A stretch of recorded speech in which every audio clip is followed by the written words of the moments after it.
Amanya nze Eddie Kayemba. Enteekateeka tumaze okufuna programu okuva mu Amerika nga muganda waffe mukwano gwaffe Mese Bontwe gwe tumanyi amanya amazaale Nicholas Mpiirwe ajja kuba nga atuuka ku kisaawe ky'Entebbe ku ssaawa 4 n'eddakiika 5 ekitegeeza nti ejja kuba ebula eddakiika 10 okuwera essaawa 5 olunaku lw'enkya olwokuna. Obudde bujja kuba bwa kiro.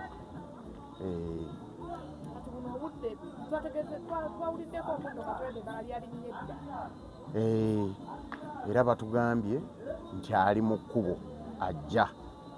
naye naffe tulinze essaawa ezo zennyini ze baatugambye kubanga akakiiko akakola ku ekyo kalonze abantu abajja bagenda wali okwaniriza omulambo oba okwaniriza omubiri gw'omugenzi. Bajja kuba beetegese bulungi essaawa ezo zijja kubasangawo. Enteekateeka bagenda kumukwasa funeral service company eyitibwa Executive Funeral Service ejja okubeera ng'emurisiivinga okuva wali ebeere naye. Kaakati ate bwe neemala okubeera naye tukomewo eno mu kakiiko akateesiteesi twongere okukola puroguramu nga bw'eneebeera. Wayinza okubaawo enkyukakyuka mu ntambuza y'omufu wawaasooka addako addako kino ekyo kijja kuba nga kikolebwa ng'omufu amaze oba omulambo gw'omugenzi gumaze okutuuka mu ggwanga guli mu funeral service then akakiiko kasalewo waawasookerwa waawaddako bwe tutyo bwe tujja okutambula. Kakati batutegezezaako mbuno omulambo gugendagendako mu kyaki ye Munyonyi ate abantu abamu nga bagamba yasiramuka kiri kiti ekyo? Nteekateeka waliwo omwogezi omukulu ajja okwogerako ensonga sijja gigenda mu nnyo naye nga tujja kumusabira. Mwenga mmwe mugenda kusaayo mwenna mubeereyo oba abamu bagenda kusigala bamukuumireko eno? Abamu bajja sigala abamu bajja ddende. Gwenga gwe kakati ebbanga lyonna lye mumaze nga muzannya naye nga mukola naye empozi abandi tayagala kiyingiramu ate era neekubye ate era gyakiddamu nkikubuuze kimanyi. Abantu basinga ne beebuuza agendagendako mu maka ge kuba waliwo ekipapula ekitambula actually nga biraga mbu bw'ava Emunyonyo ku kyaki agenda nga tebataddeemu kugendako mu famire ye. Omuntu semaka omulambo oyinza okugamba nti ajja kugendako mu maka ge. Of course alina okugendako mu maka ge. Amoti simanyi kyonjagaza. Amoti tuli wooli okusookera ddala gwe tumanyi nfanfe w'omugenzi abadde nnyo ku kido yasiramuka teyasiramuka genda okusinziira okumanya buli kimu enteekateeka bweti. Kino ekyokusiramuka kwa Mese buli omu era kimutuuseeko ebintu bingi ebitutuuseeko nga ate Mese amaze kufa naye nti okusiramuka kwe mu butongole yagambe nti Baamooti jangu mujje mubeere obuki byonna twamanyi tubitegeere oluvannyuma nnyo naffe nti ate alina we yakola ki yasiramukira naye ate nga bw'obanga yasiramuka nabyo bisoboka kwate mu passport temulimu Muhammadu wa muti passport mulimu Mpiirwe Nicholas. So bwe kiba nga nakyo era kuba bakyala be mulimu abasiraamu n'abatali, so tetulina butafena fena tusinza Katonda omu. Bwe kirina kitaagisa kumusabira bajja mumusabira ate n'okumusaalira bamusaalire kuba bina byonna byongera ki ekyo kyongera nakyo mpeera mu ggulu. Kati nga mmwe Amalula Production mwe tumumanyidde enteekateeka okulaba nga tufuna send off eyimiridde ekyanga Amalula Production? Of course tutambuliramu n'akakiiko akakwasaganya ekintu okuva Mese baamubika tubadde tutulwana okutabani Woods tuba ne meetings olunaku, so era Amalula tiimu endala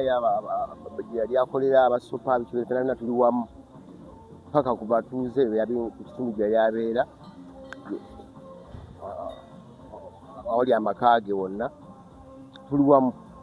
so buli kimu tukola nga tukolera twogeza eddoboozi limu Amoti Ne kati family. engeri gwe gy'oli mu entertainment ennyo ate bantu basinga bamumanya nnyo naawe ekintu kya national theatre kino kiyimiridde kitya agendawo tagenda ensonga ya national theatre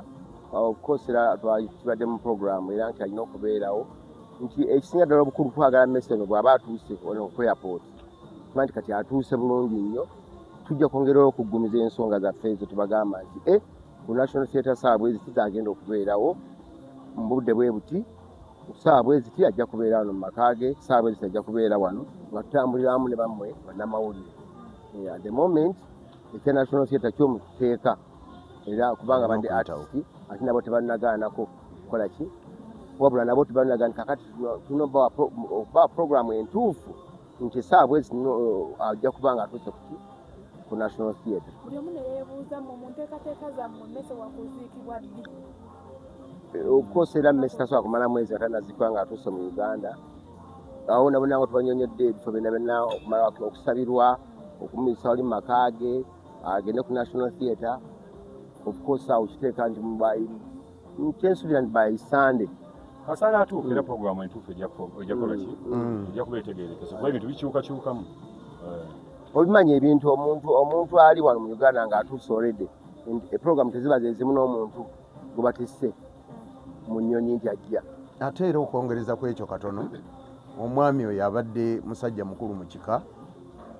yasikira olujja lwa kitaawe yabadde omwana omukulu mu maka musajja ssemaka tujja kwongera programu eyinza okugaziwamuuko kubanga tuyinza okukirowooza nti bwe tumujja eno tumutwaleko awakawe tumujja awaka tumutwale ku national theatre then bwe tumujja awo tugende tumuziike nedda kiyinza okugaziwamuuko bagamba ng'omutaka kati kuba kati mutaka eri ewaabwe ewaka asobola okusulako era mu maka ag'omukyalo so kyetuva tubagamba nti poroguramu egiyinza okugaziwamuuko era tujja gibawa entongole ng'amaze kutuuka mpozi n'ekirala ekikulu obuyambi bwo tubwetaaga twetaagira ddala obuyambi bwo poroguramu egenda kuba mpanvu nnyo era n'abalina kyonna kyasobodde otukwasizaako ajja kuba asobola okukozesa ennamba eno ya chairman ennamba eri 0752600313 njiddemu mu Luganda obuyambi tubwetaaga ennamba eyo eri 0752 600 313 ya chairman wa committee ereeta amannya enamba ntuufu amannya geneebeera ese gajja kubagenda eri Amoti bw'oba owandiise ennamba entuufu era amanya geneebeerese gegaba amatuufu abawagizi b'omugenzi Messi Bontwe basuubire ki okubanga engeri gye mugenda okujjukiramu n'okuwerekera muganda waffe enteekateeka mugenda kubasanyusaamu nga muyitamu ebyo Messi byazze akola oba of course wanaaba aleeteddwa ku national theatre Messi is going to be celebrated emiranga gigenda kuba mitono okusinga kusanyuka naye abayimba bayimbe abagala okukola comedy bamukole because it's going to be celebrated as an artist era ebiseera ebisinga ennyimbe z'aba artist ozimanyi emiranga mu time eyo ku national theatre gira mitono